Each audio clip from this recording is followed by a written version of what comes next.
travail sur ISR avec Henri ont induit dans mon travail de tous les jours.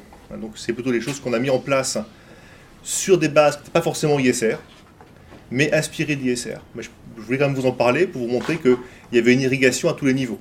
Et les pratiques qu'on a maintenant en de fonctionnement électricité électronique chez sont fortement influencées par ISR. Donc voilà, le but, ça va être de vous présenter ces quelques applications et puis de montrer l'apport que ça a pu avoir sur nos pratiques. Alors, au risque de me vouer aux gémonies, parfois je ferai des égards de langage par rapport à MCR, je suis désolé, hein, je vais utiliser mes mots. Je suis le médecin de campagne ici, hein, voilà. Que... Alors j'ai la boîte de pétri au fond du cabinet, mais je suis pas dans le laboratoire. Donc, je me suis permis en fait de résumer en fait en quelques mots ma vision d'ISR, hein, qui est qu'on ne peut connaître du réel que de la description d'entités générées et soumises à des vues relatives. Et ça, pour mon travail de tous les jours, ça veut dire quoi? Ça veut dire que le jour où j'ai un accident à décrire, je ne peux pas dire n'importe quoi dessus. Et je suis obligé de comprendre comment on est arrivé là et qu'est-ce que je veux en voir. Et puis à côté de ça, ce que je comprends de ce qu'a fait Henri, il assumera la photo. Hein. C'était ensemble. C'est que on était ensemble, oui. Eh bien, j'ai le droit de décrire des choses qui n'existent pas encore, à condition d'avoir un partage intersubjectif sur ce que je voudrais, sur ce réel anticipé. Et c'est ça que ça m'est extrêmement utile, parce que quand je fais de la souris de fonctionnement, ça n'existe pas encore. Donc j'ai besoin d'anticiper, d'imaginer ce que ça va être à la fin. Ce faisant d'ailleurs, en passant, ça me permet aussi de traiter les deux. Alors, le premier cas sur lequel on a travaillé, vraiment là, c'est vraiment dans ISR. Et d'ailleurs, vous allez retrouver des tas de choses que Eric en particulier et Nathalie ont pu vous raconter, parce que je suis parti de leurs travaux concrets sur les véhicules électriques en particulier. Eh bien, c'est une démarche d'analyse de danger dans un cadre d'analyse d'usage. Alors, quand les concepteurs, quand les spécificateurs travaillent pour décrire en ISR un usage, d'abord ils vont faire une analyse primaire d'usage, c'est-à-dire qu'ils vont se raconter des histoires. Alors, je suis conducteur, je me mets à la place du conducteur, j'ai envie que quand j'appuie sur ce bouton-là, il se passe ceci. C'est ce que vous avez montré tout à l'heure, Nathalie et Eric. Alors, ces histoires, on les formalise dans l'outil. Et puis, on en fait beaucoup de ces histoires, et puis ça devient une analyse détaillée d'usage, avec une représentation structurée, où on va justement commencer à voir émerger les formes, l'entité objet. Et puis, on va pouvoir même aller plus loin, beaucoup plus loin, jusqu'à un modèle exécutable, où on va pouvoir dire, imaginons maintenant que je fais cette action-là, et tiens, miracle, c'est ça qui se passe à la fin. Alors, on a fait... sur ça, on a fait une démarche d'analyse de danger, avec une analyse préliminaire de danger, où on va commencer à identifier les premiers dangers. Là, vraiment, c'est très informel, c'est se dire, je commence à voir comment ça prend tournure, un peu tout ça, de quoi j'ai peur. Il pourrait se produire ça, oh là là, pas bon ça. Ou alors ça, bon, pas très grave finalement. On commence à mettre aussi des petites qualifications, quels sont les dysfonctionnements qui ont pu se produire, les périodes d'exposition, les problématiques d'événements redoutés, et une hiérarchisation des dangers pour commencer à classer un petit peu, parce qu'on ne va pas pouvoir creuser formellement tout. Parce que autant le monde de ce que l'on voudrait voir, il est relativement borné, autant le monde de ce que l'on ne voudrait pas voir, il est infini. Donc on ne peut pas tout regarder. Il ne faut surtout pas tout regarder. Donc il faut hiérarchiser un minimum. Et donc, on analyse le danger détaillé en parallèle d'une analyse de détail d'usage, où on va vraiment caractériser les dysfonctionnements, les périodes exposées, les zones redotées, et puis commencer à mettre aussi des concepts de sécurité préliminaires d'usage. J'aimerais bien que quand il se passe ça, c'est suffisamment important pour que ça allume un voyant rouge au conducteur, par exemple. Ou alors, je vais interdire l'accès je vais interdire l'accès à telle push en roulage, parce que à tel bouton en roulage, parce que ça pourrait créer, je sais pas, une porte latérale coulissante. Ben on va, quand la vitesse va, enfin, quand je vais être en roulage, à définir ce que ça veut dire en roulage, je vais interdire l'appui sur le push. Hein, je sais pas ceux qui ont déjà joué avec un 807, ça fait bip bip bip. Bon, mes enfants font ça tout le temps.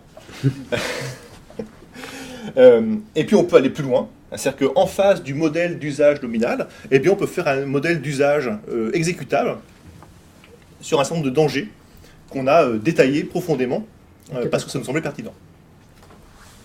Les catastrophes. Ceux qui sont, bah oui, en général, on commence par ceux qui sont vraiment sécuritaires. Ça, c'est sur l'usage. Question sur le mot exécutable. Alors, exécutable au sens, c'est en sens de simulation. C'est-à-dire que tu vas générer un vecteur de test, entre guillemets, des conditions d'usage, et tu vas regarder ce qui va se produire réellement.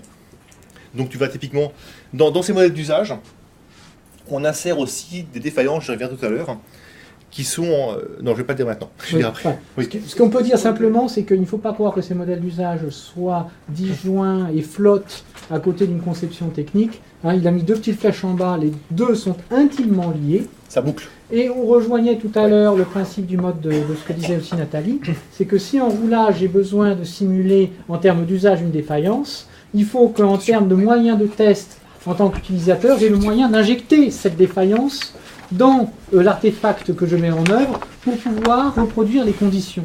Alors bien sûr, on va essayer d'éviter de faire ça pour une centrale nucléaire. Mais typiquement, dans cette notion de simulation, on a toujours la même chose, c'est-à-dire une notion d'une qualification dynamique d'une situation qui a vocation à être confrontée à une situation réelle, à une description physique réelle, d'entité physique réelle. Toujours pareil. Tout ce qu'on appelle simulation, ça doit toujours être pris vraiment au sens formel, c'est-à-dire que ça a vocation à être évalué relativement à des faits que l'on subit.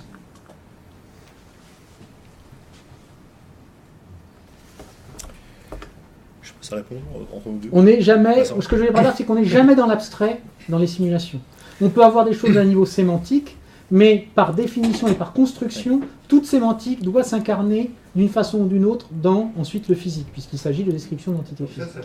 Par rapport à ces autres simulations, on a une notion de défaillance. La défaillance, c'est une remontée du technique sur l'usage. C'est-à-dire qu'il existe au moins une défaillance technique qui peut me générer le dysfonctionnement que je vais modéliser. Et je sais la reproduire. Il existe au moins une. Il en existe au moins une, mais laquelle? Peu importe, il en existe au moins une. Parce qu'au moment, je rappelle, hein, au moment où je fais ça... On discute plus tard. Ah. Moi, non. Moi, j'accepte des interruptions, pas de souci. Au moment où je fais cette analyse, ma voiture, elle n'existe pas. Non, il en existe un modèle. Non, même pas. Non, non. Je suis en train de le créer. Je ne sais même pas si c'est un moteur électrique ou un moteur thermique, au pire. Alors, je ne sais pas, je m'en remets au président de séance pour savoir si c'est une discussion ou une question. Moi, j'ai besoin, puisqu'on a là un exemple, disons, une trame concrète à suivre, j'ai du mal à me représenter ce qu'il y a dans chacune des cases. Donc, je ne sais pas si je suis représentatif des gens de cette table. Quand je fais mon analyse première de danger, je vais m'attacher, bien sûr, je vais prendre mes dangers je vais commencer sur l'analyse du besoin, en prenant l'impact des solutions techniques existantes, et puis le danger déjà identifié par mon retour d'expérience, par exemple. Typiquement, quand je commence cette analyse première de danger, donc la première étape, c'est du haut, je vais me fixer par rapport aux histoires qu'on s'est racontées. Hein, vous avez, Eric vous a montré tout à l'heure, ces histoires-là. Hein, j'ai mon entité objet qui n'est pas encore définie au centre, donc typiquement, je sais pas moi, la recharge d'un véhicule électrique ou l'ACC, l'Active Automotive Cruise Control, c'est ça? Adaptif, pardon, je ne trouve plus les mots, je ne sais pas mon latin. Et je vais commencer ici à regarder ce qui pourrait mal se produire et ne finalement pas arriver à la fin à ce que je voulais qualifier, mais à autre chose, justement, que je ne voudrais pas voir arriver. Et donc c'est là où je vais commencer à identifier les premiers grands dangers. Cependant, si les concepteurs ont travaillé beaucoup plus que moi, c'était en fait le cas à l'époque, parce que moi j'avais pas beaucoup de temps à consacrer j'étais sur autre chose. Donc du coup, on pouvait commencer déjà à travailler, même à faire du préliminaire, sur une analyse qui était beaucoup plus avancée, hein, où déjà l'entité-objet avait commencé à émerger, et avec un modèle déjà qui est existant. Donc j'ai aussi fait de l'analyse préliminaire d'usage, l'analyse préliminaire de danger sur l'usage, mais sur un modèle existant. Il avait beaucoup plus avancé que moi. Donc on peut faire les deux, c'est pas gênant. Ce qui est important dans l'analyse préliminaire de danger, c'est de pointer, c'est de sortir des dangers qui nous semblent vraiment importants, de l'ensemble immense, infini, des dangers potentiels.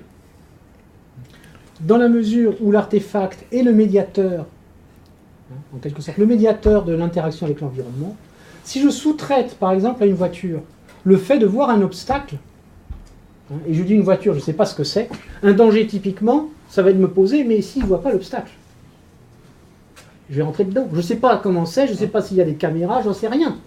Et je le sous-traite à un artefact qui me prolonge, qui est cette voiture. Et cette voiture, entre autres, je veux qu'elle s'arrête si elle voit un obstacle devant. Et la question que je me pose immédiatement, c'est, en termes d'analyse de danger, sans parler de conception technique, et si elle ne s'arrête pas? Ou même peut-être parfois plus grave, et qu'est-ce qui se passe si elle voit des obstacles intempestivement? Cette démarche-là n'est pas faite en petit a avec l'autre en petit b. Elle est vivante tout au long du projet, depuis ses prémices jusqu'à sa fin. Donc si à un moment donné, dans la conception technique, intervient le fait que ça y est, on a fait un choix, c'est un véhicule thermique, et du coup qu'il va y avoir un réservoir, alors il va y avoir une remontée, puisque je vais imaginer de nouveaux dangers qui n'étaient pas présents initialement. Donc surtout ce qu'il faut comprendre, c'est qu'on n'est pas du tout, et jamais dans ISR, dans une histoire de cycle en V. Surtout pas. Ça n'existe pas dans ISR, les cycles en V. Enfin, le cycle en On V, organise les échanges entre... Le cycle en V, c'est une relation de dépendance, d'acceptation, ça n'a rien à voir avec un ordre dans la façon de faire, et la confusion est toujours faite. Donc surtout, c'est ce que j'avais déjà insisté là-dedans, on ne donne pas un ordre dans les façons de choses, on garantit la cohérence entre les éléments qui sont conçus, que ce soit en termes d'usage ou en termes techniques. Donc il va de soi que si techniquement, là, il y a quelque chose qui ressort, ça va ressortir, on va s'imaginer d'autres histoires avec ton réservoir qui explose en disant bon sang, comment faire pour que le type ne grille pas dans son habitat. De la notion d'usage dysfonctionnel. Prenons un cas limite carrément caricaturel, quelqu'un qui prend sa voiture, qui vise un arbre, qui pour rentrer dedans, qui fait l'humainement possible pour ne pas rater l'arbre. Alors bon, nous sommes d'accord, ça c'est un usage dysfonctionnel qui n'a rien de, c'est un mésusage. Qui n'a rien de technique. Bon, vous n'allez pas tenir compte de ce cas caricatural. D'une certaine classe de mésusage. Où allez-vous poser la limite maintenant? L'exhaustivité n'existe pas, surtout en matière de ce qui ne vaut pas. Donc, c'est toujours par rapport à des craintes imaginées que l'on se positionne. Par exemple, on citait tout à l'heure à table le problème de l'ergonomie de voyant qui évite de confondre une pente avec un taux de descente par minute. Typiquement, ce genre de problème, parce qu'il est connu, peut entraîner, va tout de suite à l'esprit, on va tout de suite imaginer, on va se poser la question, par exemple, dans la signalétique qui est renvoyée à l'utilisateur, du fait qu'il y ait une appréhension claire de la situation qui ne soit pas embrouillée par des cadres descriptifs. Mais, par définition, et c'est les limites de l'exercice, l'exhaustivité n'existe pas. On est condamné, et c'est indépassable, à une certaine puissance d'imagination, et ensuite, il est très très clair que cette imagination, on va la pousser en fonction des enjeux identifiés. Il est très clair que dans le cas d'une centrale nucléaire, j'ai travaillé dessus, on ne va pas du tout aborder le problème de la sécurité de la même façon qu'avec un presse-purée. On pose un aspect de danger. On doit le définir, on doit le concevoir, on doit le définir, et on doit mettre dessus un intervalle qui limite les valeurs à l'intérieur de cet intervalle. Et vous mettez des valeurs discrètes entre les deux limites. Et pourquoi discrètes? Parce que quand vous entrez dans le continu, ça devient flou. Donc c'est par construction. Et pour concevoir quelque chose qui n'existe pas, de votre esprit, de votre poche, vous sortez, vous posez. Ce qui n'est pas sorti, ce qui n'est pas posé, ne peut pas être pris en compte. Là, je réponds à François. Oui, mais bon. Et d'ailleurs, les gens. Donc, un axe d'aspect, de danger, est un axe de vue, Donc, c'est comme l'effet n'importe d'expérience, quel autre il y a quelque chose. aspect, et vous le construisez comme vous On ne pouvez peut pas au faire départ. contre lui. Ensuite, il y a la pratique. Ensuite, la pratique va rencontrer l'immensité continue du réel. Elle va vous forcer soit à élargir les limites, soit à rétrécir les distances entre les valeurs discrètes. Elle va vous poser pour une autre refonte de votre vue aspect qui travaille mieux à l'avenir. Vous pouvez la changer, mais il faut commencer par concevoir quelque chose. Sur deux exemples où où ISR a irrigué nos pratiques quotidiennes, côté sur les fonctionnements électroniques, sans pour autant qu'on fasse du full, vraiment pleinement du ISR. Hein. Le premier cas, alors je suis désolé, hein, c'est aride, hein, mais c'est justement, vous allez retrouver par contre une exigence qui ressemble à peu près à celle que vous a montré tout à l'heure Nathalie. On définit nos sécurisations parce que la sûreté de fonctionnement, c'est l'art de définir des plans B. Et donc, nos plans B, eh bien, on les définit à la manière d'ISR pour qu'ils soient le moins ambigus possible. Alors, on retrouve toujours alors, il y a un numéro d'exigence, hein, bien sûr. Et on retrouve, alors je passe sur ces caractérisations-là, on a un descriptif textuel. Il faut quand même... Ça, c'est un petit peu aride à lire, donc il faut, en quelques mots, expliquer aux gens de quoi il s'agit, même si ça peut être ambigu. Mais ensuite, eh bien, on retrouve les préconditions, c'est-à-dire dans quel état, là j'ai un calculateur, dans quel état est-ce qu'il sera capable de passer en mode refuge. Il faut que l'état réseau, l'état du réseau soit anormal. C'est le générateur. Voilà, c'est le générateur. Ensuite, j'ai un événement déclencheur. Et j'ai ensuite l'état observable, exactement comme l'a montré Nathalie tout à l'heure. Et puis moi, ce que j'ai en plus, c'est que j'avais remarqué que j'avais en général, les conditions de réhabilitation étaient propres donc j'avais mes post-conditions en fait. Mais dans ce cas-là, c'est les conditions de réhabilitation, ce qui aurait dû faire une nouvelle exigence, mais j'avais remarqué que la plupart du temps, chez nous, on avait une condition de réhabilitation propre pour une sécurisation particulière, donc j'avais réduit 2 exigences en une seule exigence. Donc c'est un autre générateur. Voilà, j'avoue. Mais... Ah oui, oui, absolument, et je l'assume. Coupable. Quand on fait de l'ISR complet, on peut se permettre, parce qu'on a la méthode, on a l'outil, du coup on va être ultra rigoureux. Quand on fait de l'aspiration d'ISR sur quelque chose qui n'est pas du ISR, donc à la main en général, je me suis autorisé à prendre des raccourcis pour ne pas y passer trop d'heures, hein, en sachant, alors c'est vrai que la connaissance du fait que j'ai pris des raccourcis disparaîtra avec moi, je l'avoue. Puis ensuite des caractérisations qui sont essentiellement les exigences QoS qu'Henri a effleuré tout à l'heure. Hein. Alors ça, Philippe Gicquel est parti, c'est dommage, parce que dans le département qu'il dirigeait à l'époque, maintenant même c'est appliqué aussi. Au niveau des concepts de sécurité, d'un plus haut niveau. Et ce qu'on a remarqué, c'est que dans ce département, qui est à un niveau très abstrait, puisqu'ils font le fonctionnel véhicule à très haut niveau, et qui avait toujours tendance à descendre très bas en abstraction. Parce que c'est très dur de rester très haut en abstraction, hein. C'est inconfortable. Hein, et donc ils descendaient tous de la vis de 12. Et bien on s'est rendu compte que le fait de leur imposer ce format-là, eh bien, ils ne le faisaient plus, ou difficilement, parce que comme ils ne savent pas répondre aux questions que leur pose ce format, eh bien, ça les pousse à ne pas creuser là où ils n'ont pas de compétences. C'est toujours le problème de la cohérence. Oui. La méthode oblige à la cohérence. Pardon ? Ils restent dans leur logique interne, c'est humain. Voilà. Mais... Ce format-là aussi, il a un impact très fort sur les tests. Typiquement, le format que je vous ai présenté, on peut en générer, c'est l'exemple que vous avez Nathalie tout à l'heure, il y a 5 types de plans de test typiques qu'on peut faire sur un tel schéma, liés à l'injection de fautes, aux caractérisations des modes de sortie. Et là, typiquement, vous avez un exemple, hein, qui est l'injection de défauts en conditions environnementales. Donc, j'ai mon équipement sous test qui est, donc c'est ça mon objet finalement, hein, qui qui est en conditions environnementales, c'est-à-dire que je l'ai mis là, typiquement sous un champ rayonné. Hein. Donc ça c'est mon référentiel physique, c'est ce que je prends comme référence physique pour générer. Je me rends compte qu'il marche bien, hein, j'ai mon oscillo, tout est normal.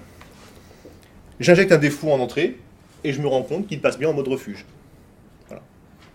Donc, et ça typiquement, c'est directement induit par la forme de l'exigence, c'est-à-dire que le testeur qui reçoit l'exigence, il sait qu'il a 5 types de tests à appliquer sur cette exigence, et tout est dans l'exigence quasiment déjà.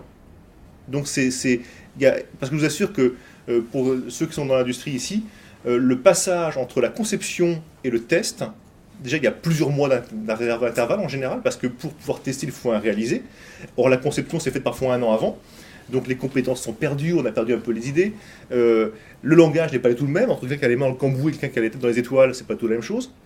Et réussir à avoir un langage commun entre le concepteur et le testeur, c'est quelque chose d'extraordinaire et merveilleux. Le deuxième sujet que je voulais vous traiter par rapport à l'irrigation des SR sur nos méthodes, c'était, on utilise un outil qui s'appelle Symfia.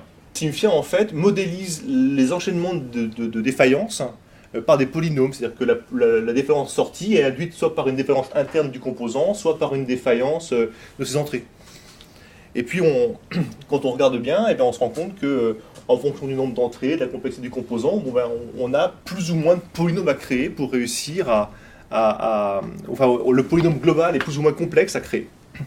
Et même si j'avais en tête directement l'approche ISR, je l'avoue, hein, j'étais un petit peu perverti, on a quand même fait une étude assez pragmatique en disant, finalement, il faut mieux modéliser ce polynôme en partant d'une approche fonctionnelle, calquée sur ce que faisaient nos concepteurs, ou une approche purement boîte noire avec un énorme polynôme qui s'est avéré inconstructible, ou alors partir sur l'approche ISR.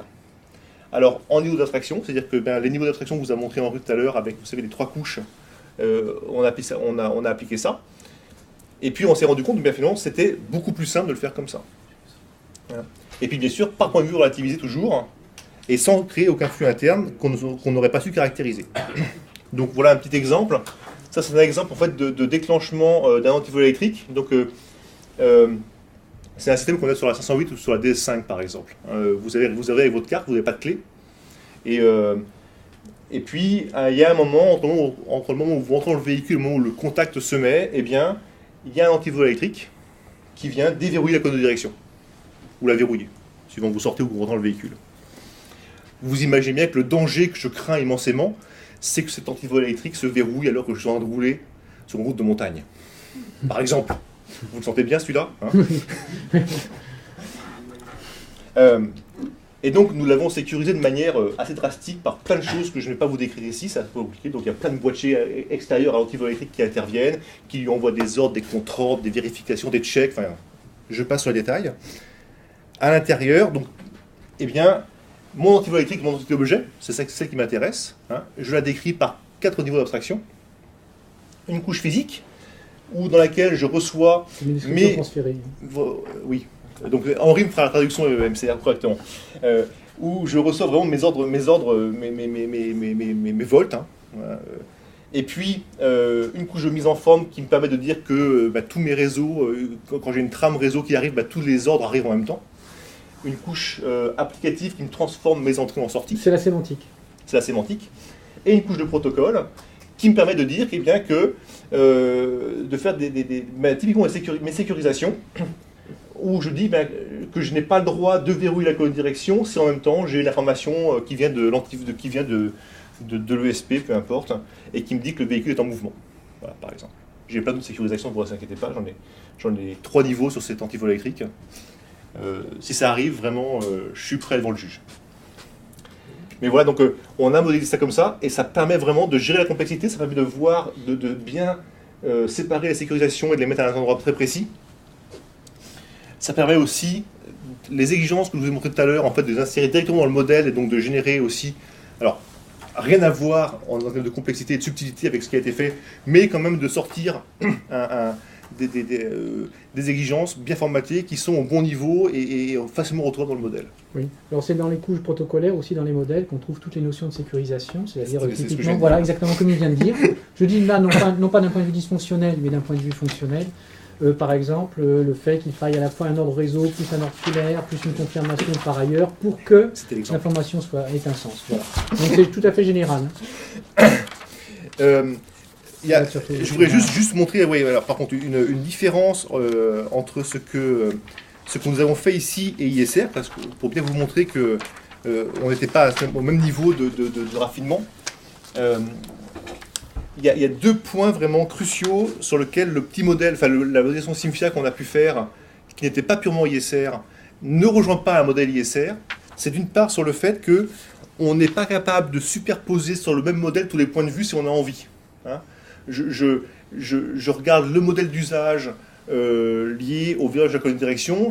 Si j'en avais un autre, je ne pourrais pas le revoir en même temps. Il faudrait qu'il serait ailleurs. Et je fais interagir les deux par des interactions entre l'environnement et... Voilà, c'est un petit peu du bricolage là-dessus. Voilà, parce que je ne suis pas dans un modèle full ISR. Le deuxième point, c'est que je ne peux pas faire interagir mes différents éléments d'architecture, ici, donc mon antivoleur électrique avec ma BSI par exemple, à différents niveaux d'abstraction. Alors que dans ISR, on peut le faire, on peut jouer le modèle à un niveau purement applicatif, sans s'occuper des couches basses, ou alors le jouer à un niveau plus bas. C'est que c'est ce qui permet de gérer plusieurs notions d'architecture dans ISR. C'est-à-dire que l'on a des architectures qui sont fondées sur les liaisons physiques et d'autres sur les liaisons sémantiques. Typiquement, on avait le cas sur des exemples où quand on a un calculateur central qui donne un ordre à un autre calculateur, mais passe éventuellement par plusieurs intermédiaires qui servent de passerelle, au niveau des architectures sémantiques, ces rôles d'intermédiaires sont chantés. On voit que celui qui interagit in fine, c'est-à-dire qui conditionne l'état, qui génère quelque chose dans l'autre calculateur, c'est celui-là, même s'il passe par 3 ou 4 intermédiaires. Donc on a plusieurs architectures, là je ne parle pas de modèle, on a plusieurs architectures qui correspondent à ces différents niveaux d'abstraction et qui sont elles aussi cohérentes. Et ça permet d'éclaircir considérablement les choses, hein, en prenant pour maîtriser la dimension, pour maîtriser la conception. Alors que nous, on est toujours obligé de redescendre aux couches basses pour réussir à interagir. Du coup, je vais m'arrêter ici.